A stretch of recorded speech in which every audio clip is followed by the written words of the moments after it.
is good.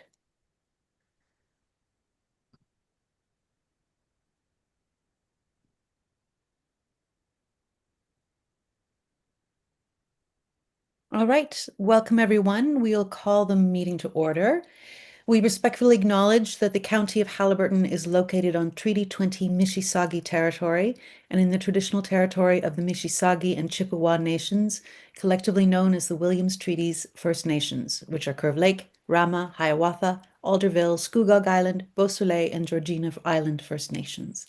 We acknowledge a shared presence of Indigenous nations throughout the area and recognize its original Indigenous inhabitants as the stewards of its lands and waters since time immemorial. Could I have a mover and a seconder to adopt the agenda, please? Cease and Adele. Great. All in favor? That's carried. Thank you. Now, the consent agenda, I believe there is one request for a discussion. Is that right? I think the declaration of pecuniary interest. Oh, did I? Thank you. Thank you very much. Are there any declarations of pecuniary interest? Seeing none, thank you. Adele, you had something for the consent agenda, did you? Yes, as part of the motion to approve the consent agenda, I'd like to make a motion to amend the draft minutes of December 10th, 2025 as the name of David O'Brien somehow glitched in there. It wasn't anything to do with the staff putting him in there. It was just some kind of computer glitch that carried over his name. Okay. So that name should be removed from the minutes. Okay.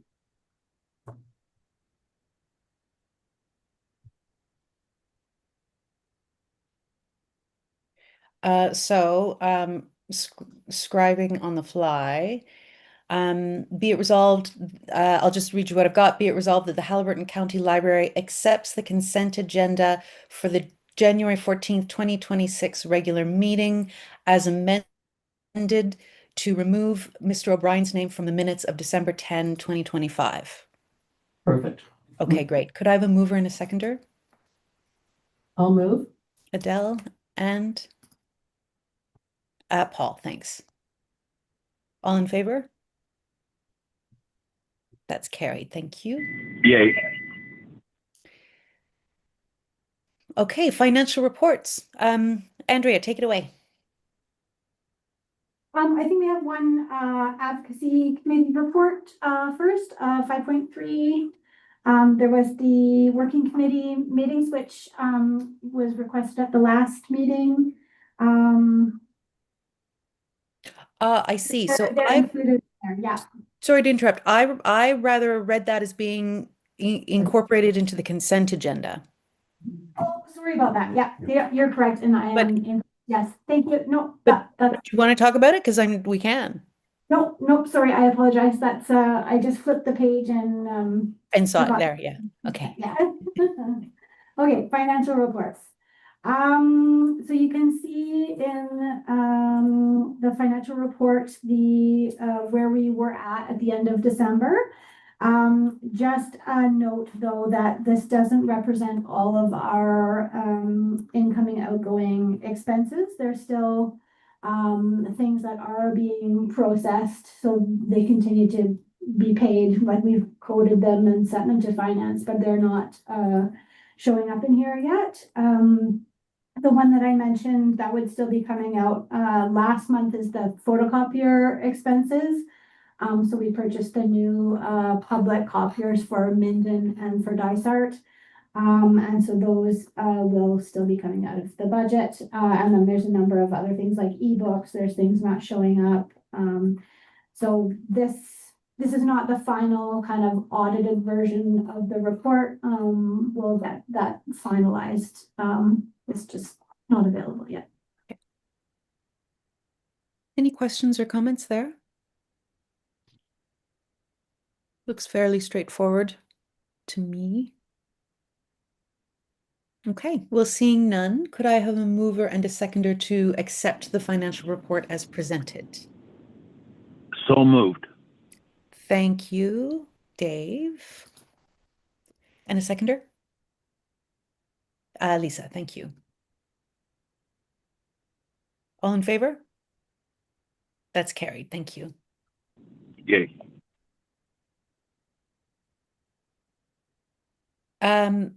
On to new business, annual circulation. Yeah, so last year the board had requested from the staff more kind of information on library activities. So as you know, in the consent agenda, each month you receive the statistics around circulation per branch and our ebook, e-audio, e-magazine, and Canopy statistics. So next month we'll be presenting to you about our programming statistics, which was a request from the board. This month we just wanted to break down a little bit further for you our circulation statistics. So in the chart you'll see for 2025, Tessa was able to run a report so that shows per branch which actual types of material are being borrowed at each location. And then totals. And you do see in the admin office, a bunch of those will show because we help people with checkouts and renewals. We check out things ourselves there. We check out some things to patrons like the projector and that type of thing. So it's just a little bit more nuanced in terms of the data that we wanted to provide for you. Yeah, does anyone have any questions about what they see in the chart? Looks great, really comprehensive. And it is actually surprisingly helpful to have that breakdown to really visualize what, yeah, the breakdown. It's, yeah.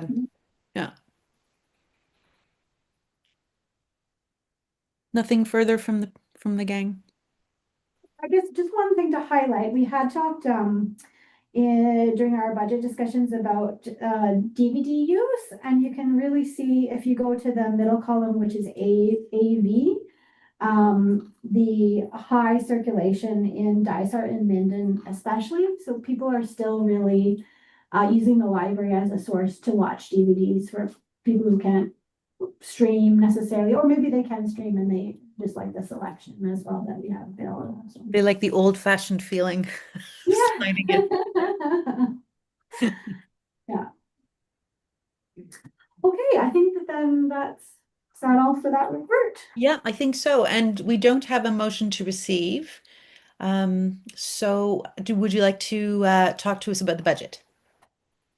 Yeah, so in the next document, financial document, 8.2, this is the report that I had printed from the Questica software. So the Director of Finance has entered all of the information that we had provided for the budget. And as we discussed at a previous meeting, the transfer from reserve has been entered into the revenues for the amount that makes the budget balance. So either formalize that or make changes if the board so chooses to do that. I do have a question, if I may. Mm-hmm. I see on this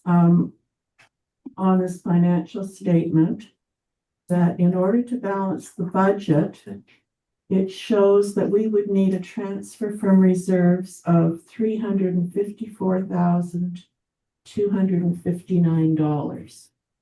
However, when we did the budget and county agreed to give us 1 million, the number that we had to take from reserves to balance the budget was $337,081, which is a difference of just over 17,000. So I know right off the bat, there was a difference with the WSIB number.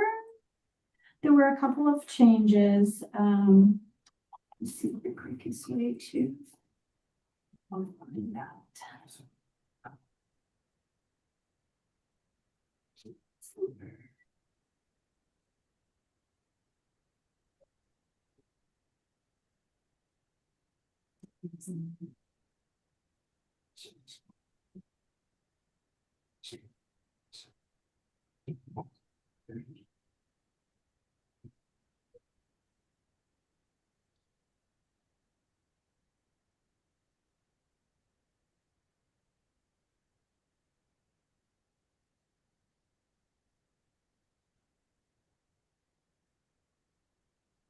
Perhaps if I can just interject Sure. while you're looking.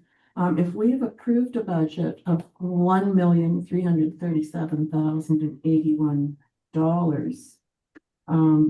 that reserve transfer doesn't work with the budget we approved. So if county is now saying our budget should be bigger, then wouldn't that mean we should actually approve a bigger budget to cover if there's increased WSIB costs? It was a decrease, I think. But the numbers and Numbers. yeah. So perhaps perhaps we should just ask county where they get that number from. Yeah, I think I need to do some digging because I think that this was the numbers as we had entered them. So there must be either an entry error or an adding error. Yeah, so I mean, I'm happy to make a motion to move from reserves the amount that was going to balance our budget, Yeah. but not using this new number that county has plugged in. 3, 7, 0, 1. Okay, I didn't notice that it didn't match the previous. I'm not sure the explanation. I Yeah. know that there was that. And I little just noticed tweak it, at the last yeah, minute. and I just noticed it when I sat down here. Yeah. Okay.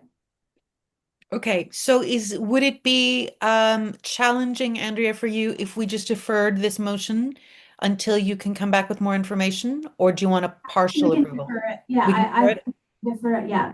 Yeah. Okay, Because if we do need to transfer more money from reserves, then our budget must be bigger than we approved. okay, yeah, good catch. No. Very good catch. All right, let's defer that then, if everyone's in agreement. Okay. Good catch. Oh, I've lost my agenda now. So the board work plan.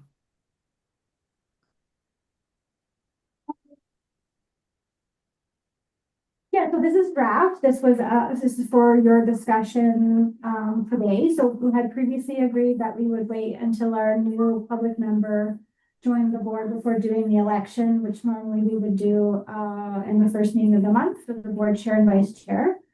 So that will have in February. In terms of today, these are the topics that are on the agenda. We'll set a policy meeting for January, so in the next couple of weeks. Then February, welcome the new person to the board, do the election. It was a request at the last meeting to review the strategic plan, so we'll go over that. That fits nicely in terms of being the last year of this board and also for the incoming board member. Then we'll do, as a review for next month, review of programming. So we'll have Shauna Gamblin and I present to you about kind of programming summary, break it down as it has been requested about the types of activities that we're doing, our partnerships. And then in February, I thought we could have an advocacy meeting so we could alternate the committee meetings each month.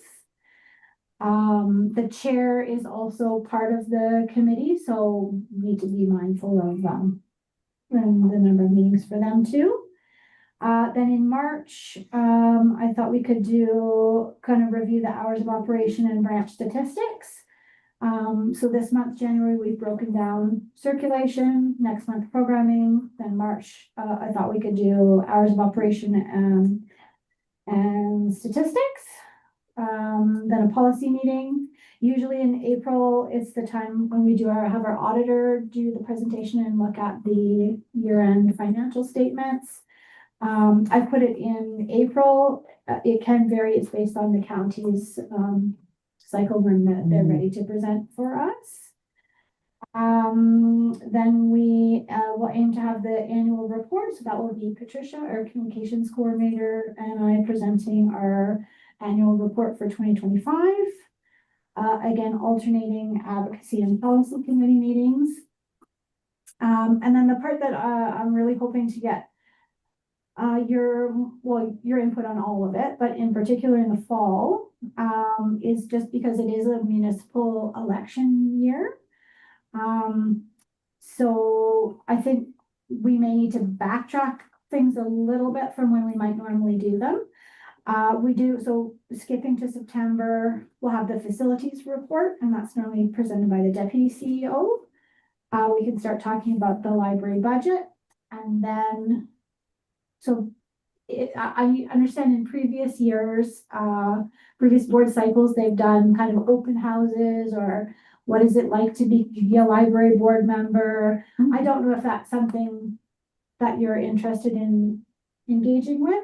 We have had, we've just looked for a public board member and there was lots of interest. So I don't know if that's something that you would find valuable to do or not. And so then I think we should, in terms of the board self-evaluation, the CEO evaluation, we should move it a little bit ahead in the year. So if we send out the board evaluation in October and then report back in November, same for the CEO performance review prepared and conducted. October 26th is the election day. Then if we have in November, the presentation of the results, the draft work plan, draft meeting dates and close dates. Normally we do those things in December, so it moves them ahead a little bit. So looking for feedback. If there are other things that you would like to see in there, comments, questions? Paul. I had two comments or questions. One on more of a particular flag for the policy committee, partly in preparation for the strategic review for next month. I was reading the Ontario Library Service handout and relating to selection of a chair in the handout in our orientation package. I'm sure it talks about electing a chair at the beginning of a term, and whereas we've been doing it each year, and they actually seem to discourage it and reference the Public Libraries Act on that. So I just thought if the policy group might put it in the hopper for their first meeting and review the policy. So that was one item. The second one, I'm just trying to think here. I forgot what the second point I was going to make on. It'll come back to me. I'll add it later. Sorry. So that was a comment I wanted to make and bring forward. Yeah, that's good. Thanks, Paul. We'll put that on for the committee for sure. Jackie, you had your hand up too, I think. Yes, I was looking at the strategic plan 22-27, and since it's the time frame is 27. My question is, when do we start looking at developing a strategic plan beyond 2027, given that we are going to have major budget issues a year from now? Yeah, fair enough. I suspect that would be, I mean, maybe that's our decision, but I suspect that would be up to the next board because they will be responsible for implementing it. Right, okay. Mm-hmm. Makes sense. Could, Yeah, Andrea. I suggest like maybe there might be information that the board would like to pass on in terms of areas to focus on, like, kind of here are things that you may want to look at in the next one that Right. maybe weren't addressed in the current one, or you felt need more focus on in the next term. Is that something we should schedule in as doing a? It's a good idea. Yeah.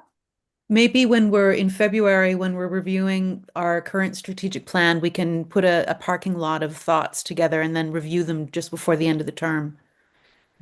Yeah, Paul, and then cease after Paul, but we'll just finish up this. Paul, is this related to the strategic plan?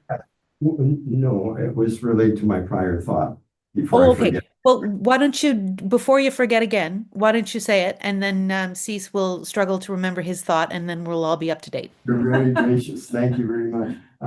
Again, in the review that I undertook, there's a checklist for self-evaluation of meetings, but the recommendation is that there's a roundup or some kind of review at the end of each meeting, just to see how your meeting went, rather than doing an annual review. And I'm not trying to burden the group with additional paperwork or whatever, but just maybe a 2-minute kind of a roundup or roll-up on what we did today or whatever day we begin to put it in place. And it's something the policy committee could think about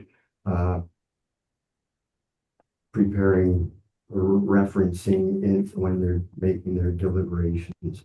Okay, Thank you. great. Yeah, we'll add that too. Thank you. Cease.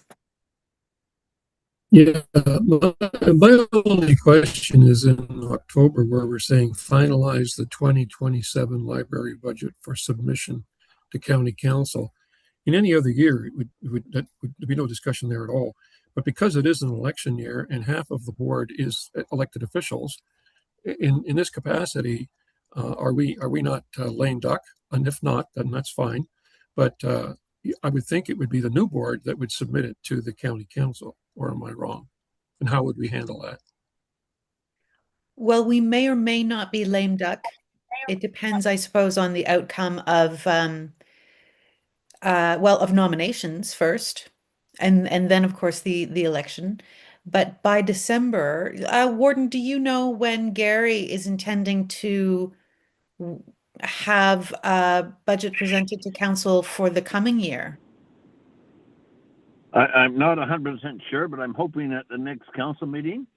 As far as a lame duck, yes, we may go into one of those.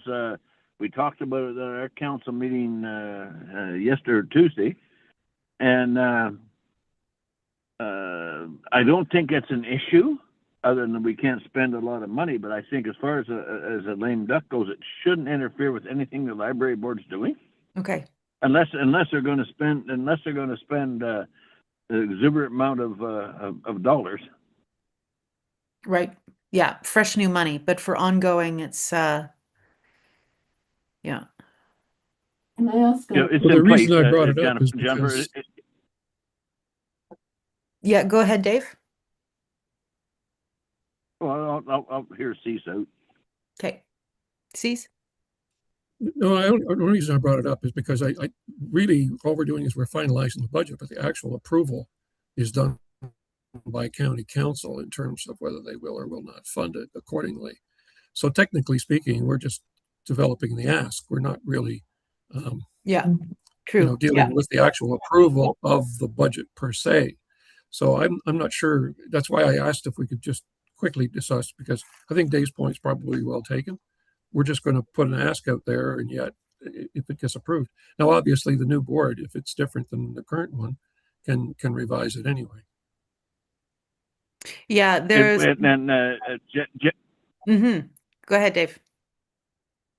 sorry, to the board, and it will be approved. And we're not lame duck yet, so we can certainly approve it, and we will approve it. The request. Yep. Yeah. Yeah. Okay. Can I ask a question? Yes. When does the new term of county council start? In other words, when are you 5 no longer county council members? I think it's December. Okay, so you're still county councilors in November. We are. Okay.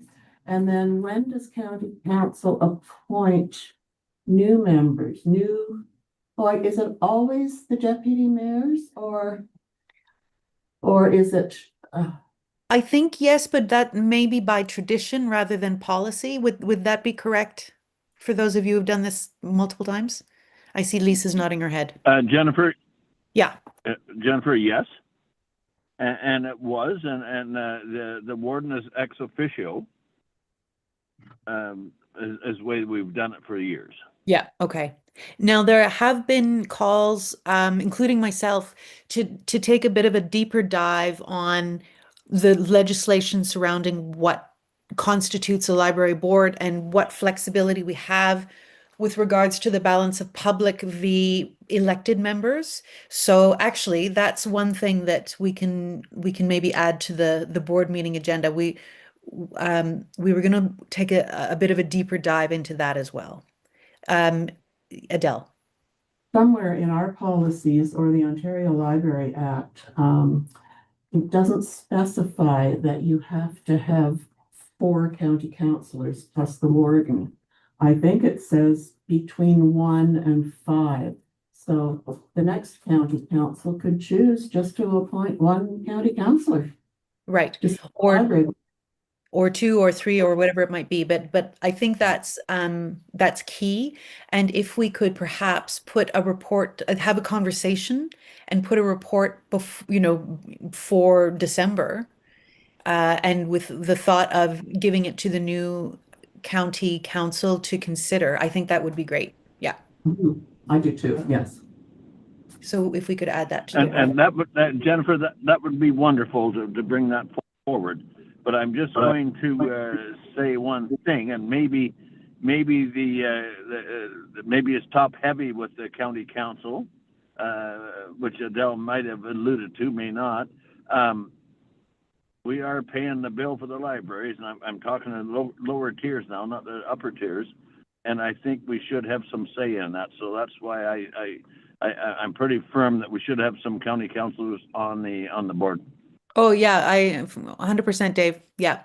But it'll be we'll have a good opportunity to discuss it in the coming months. I think any time that there's a bit of a lag in our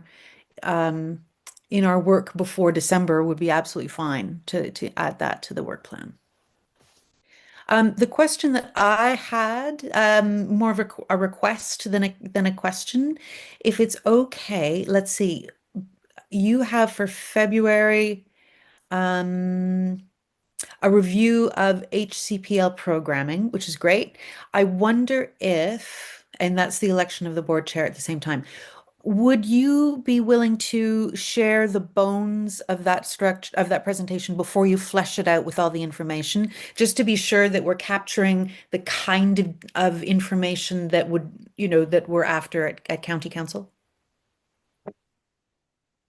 Do you mean, we would present it twice? We would present the bones in February and then the full thing in March? Or I don't know if this is kosher, but to, maybe pass it by. I was going to say the chair. I think it would be still me at that stage as the acting chair, just to make sure that we're, if there's an extra column that might be of interest, that could be recommended to staff for their consideration for the presentation. So maybe it doesn't come to the whole board, but just run it by the, I guess the acting chair, and then before you put in too much staff time on it. Thank you. That'd be great. Anything else? This is good conversation. I think it's a healthy work plan. There's no shortage of chewy stuff to get in there. So that's great. Anything further before we No. Okay, so could I have, do we not have, no, there's no resolution for that. Okay. That's right, because it's draft, isn't it? It's not the full, yeah, okay. Good. I'm back with the program now. So, oh yeah, good news from the Minden branch, I take it. So, Minden Hills just issued a press release around 1 o'clock today, so they have reviewed everything and we're going to be able to reopen to the public the library tomorrow. So we did have the closure on Friday night. Yeah, it's great news. The work on the bracing at the front has been ongoing and will be wrapped up soon, and they'll be moving on to the roofing, which is very exciting. The staff were redeployed yesterday and today, Saturday, so nobody lost hours. We moved people around and had projects for them to work on. And yeah, just thanks to the flexibility of the branch team and the admin team, we did a lot of kind of on the fly communications, posting, and yeah, so we're happy that we'll be able to get back in there tomorrow. Great, really great. Yeah. Lisa, if you would kindly pass on the board's thanks for the great work to get that resolved. I will. Yeah. I when I drove by today, I saw them with their bracing and working on the retaining wall. So that's all good stuff. Finally. Excellent. Yeah, good stuff. Wonderful. So, municipal update roundtable, anything from the four lower tiers? I guess from Algonquin Highlands perspective, the first, or have we now had two Thursday evening hours at Dorset have begun, and I don't have feedback on that. I don't know if you do yet either, Andrea, but it's just delightful to know that those evening hours were recommended by the community, approved by the library board, set into action, and they're now moving ahead. So that's exactly the process we like to see. Really nice. Great. So the next meeting is February 11 at 3 p.m. Thanks for your flexibility in drawing the meeting hours a bit forward. May I have a motion to adjourn?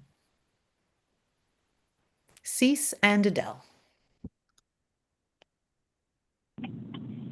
Great. And so thanks everyone for your time and attention. Looking forward to next meeting and our election of the chair. Do give it some very serious thought. You've all got phenomenal skills to offer to that. I know we're going to be spoiled for choice. We're not going to